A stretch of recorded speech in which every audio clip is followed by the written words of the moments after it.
दुर्योधन, कहीं से हमारे यहाँ होने का आह्वान तो नहीं हो गया?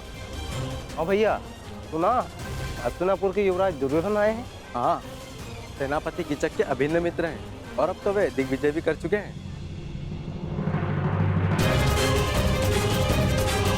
स्वागत है युवराज।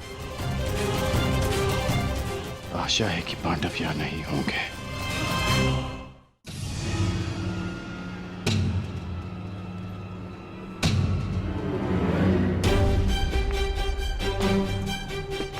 मुझे बाकियों को भी जाकर सावधान करना होगा। कदाचित दुर्योधन को सूचना मिल चुकी है कि हम यहाँ पर हैं। राजमहल की ओर बढ़ रहे हैं, अर्थात भ्राता युधिष्ठिर संकट में है। सर्वप्रथम मुझे उन्हें जाकर सावधान करना होगा।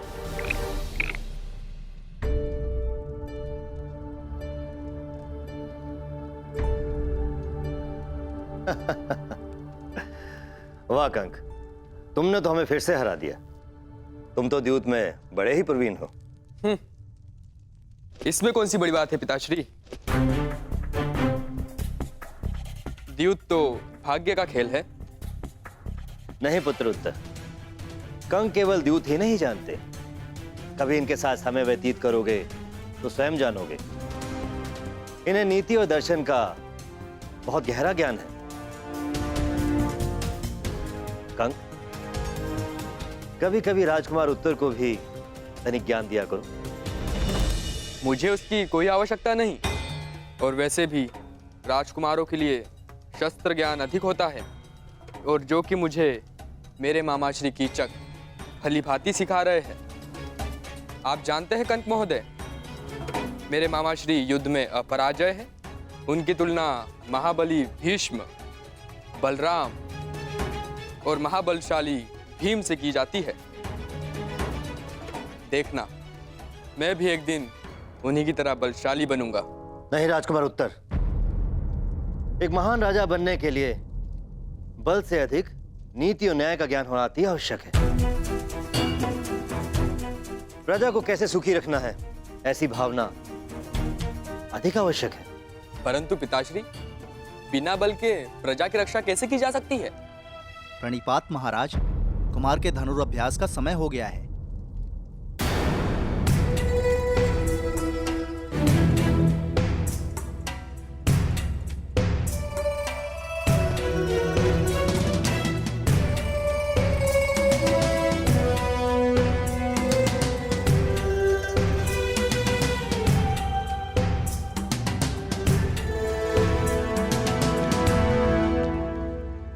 नकुल यहाँ क्यों आया था?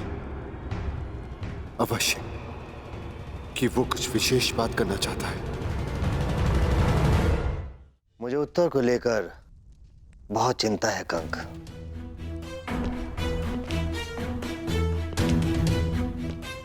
क्यों महाराज?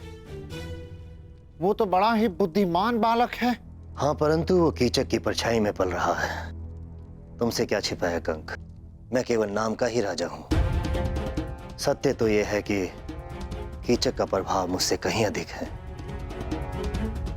मेरी प्रजा, मेरी सेना और स्वयं मैं भी उससे बहुत भयभीत हैं।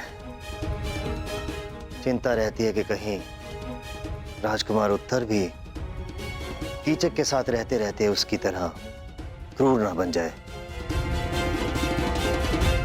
या यूं कहूं कि कीचक उसे राजा बनने ही ना दे।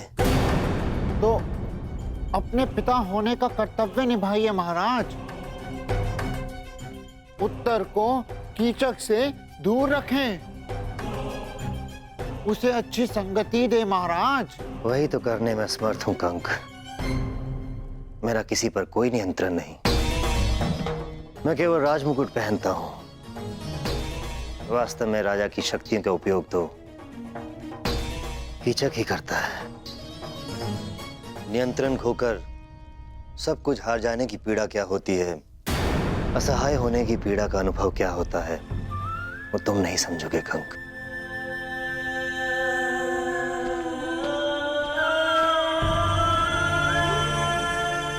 जी महाराज।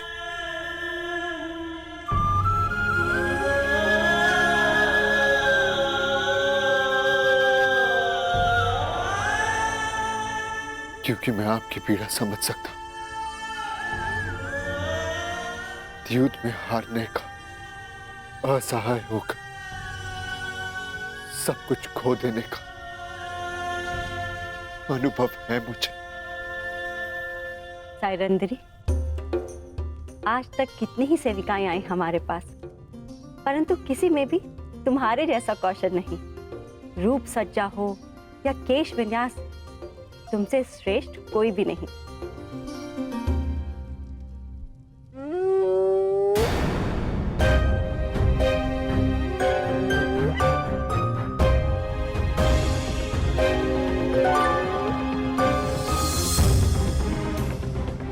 श्रृंगार पूर्ण हुआ महारानी, आज्ञा दीजिए, बहुत काम शेष है। अरे अभी कहाँ? हमें हमारे अन्य आभूषण कौन पहनाएगा? जी। उपहास कर रहे हैं हम। तुम जाओ, आभूषण हम स्वयं पहन लेंगे। अच्छा रुको,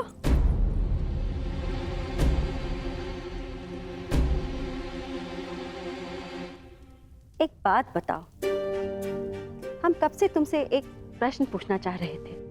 तुम्हें इतना अच्छा श्रृंगार आता है, तुम स्वयं इतनी रूपवती हो, अपना ध्यान क्यों नहीं रखती?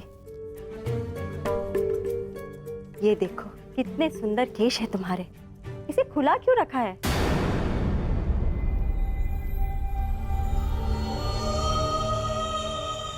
मेरे खुले केश आप पांचों को मेरे अपमान का स्मरण दिलाते रहेंगे। क्योंकि मेरे खुले केश किसी प्रतिज्ञा से बंधे हैं महारानी।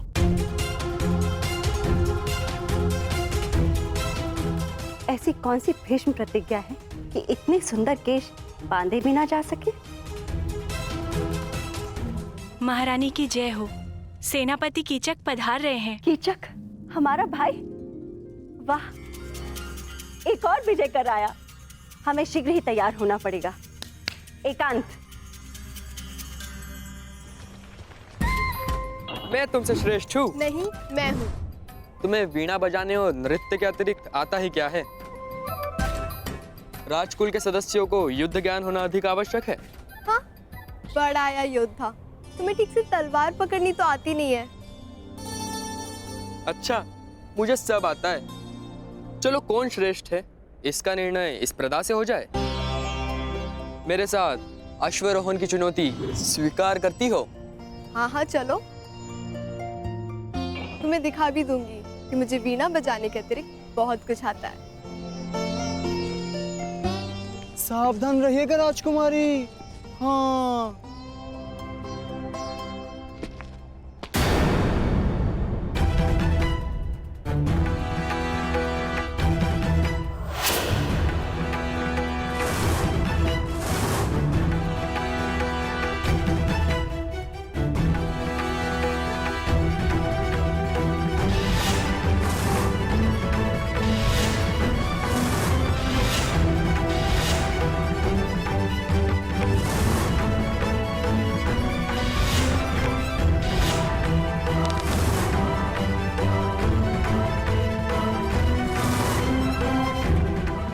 स्त्री कौन है? इसके हाव भाव क्यों मुझे किसी का स्मरण करा रहे हैं, जैसे मैं इसे जानता हूं।